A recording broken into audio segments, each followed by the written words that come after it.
যারা মুসলমানদের উন্নত দেশের চাইতে জ্ঞান বিজ্ঞান ও প্রযুক্তিতে 500 বছর এগিয়ে আছে, মুসলমানদের উন্নত কান্ট্রি 500 বছর পিছিয়ে আছে তাদের চাইতে জ্ঞান বিজ্ঞান, তো আপনি সর্বোচ্চ প্রযুক্তির মোকাবেলা প্রযুক্তি দিয়ে করবেন? আজকের মুসলমানদের সবচেয়ে বড় কমতি হচ্ছে ইমান।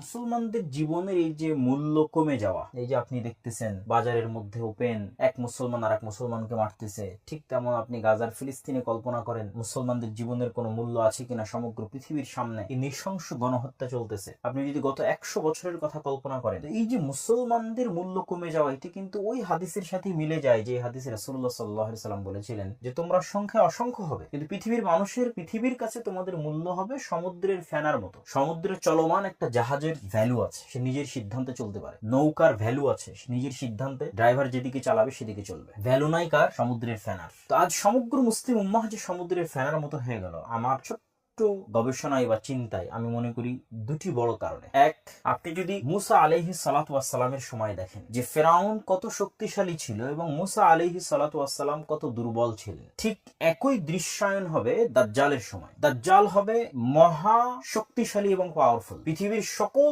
শক্তির রহস্যের চাবিকাঠি দাজ্জালের হাতে থাকবে, কিন্তু মুসলমানেরা হবে অনেক দুর্বল। ঠিক ওই সময় মুসা আলাইহিস সালাতু ওয়াস সালাম ছিলেন অনেক দুর্বল। তো মুসা আলাইহিস সালাতু ওয়াস সালাম কি ফেরাউনের উপর বিজয় লাভ করেছেন শক্তি দিয়ে, ক্ষমতা দিয়ে, দাপট দিয়ে, অস্ত্র দিয়ে? জি না। ঠিক দাজ্জালের বিরুদ্ধে যেই দিন মুসলমানেরা বিজয় লাভ করবে, সেই দিন মুসলমানেরা দাজ্জালের বিরুদ্ধে বিজয় লাভ করবে তাদের শক্তি দিয়ে, তাদের ক্ষমতা দিয়ে, তাদের পাওয়ার দিয়ে, তাদের কৌশল দিয়ে? জি না। সেই দিন যেমন ফেরাউনের সর্বোচ্চ জাদুকরী শক্তি, শয়তানি শক্তি, সকল শক্তি, সেনাবাহিনী, সকল শক্তির বিরুদ্ধে মুসা আলাইহিস সালাতু ওয়াস সালামের ঈমান, আল্লাহর প্রতি তার যে অগাধ আস্থা এবং বিশ্বাস, এটির কারণে মুসা আলাইহিস সালাম বিজয় লাভ করেছে। ঠিক কিয়ামতের পূর্ব মুহূর্তে যখন দাজ্জালের হাতে সকল ক্ষমতার চাবিকাঠি থাকবে, দাজ্জালের আদেশে বৃষ্টি বর্ষণ হবে, দাজ্জালের আদেশে খাবার বন্ধ হয়ে যাবে, এমনকি দাজ্জাল একজন মুমিন ব্যক্তিকে হত্যা পর্যন্ত করবে। কেননা ওই মুমিন ব্যক্তি দাজ্জালকে অস্বীকার করবে, মিথ্যুক বলবে। হত্যার পর পুনরায় জীবিত করবে, জীবিত করে দাজ্জাল বলবে যে আমি তোমাকে হত্যার পর জীবিত করেছি, এবার বলো আমি সত্য কিনা। কিন্তু ওই ব্যক্তির ঈমান দেখেন, ওই ব্যক্তি বলবে যে আমার বিশ্বাস আরো দৃঢ় হয়েছে, তুমি মিথ্যুক। এবারও দাজ্জাল তাকে হত্যা করার জন্য এগিয়ে যাবে, কিন্তু এবার দাজ্জালের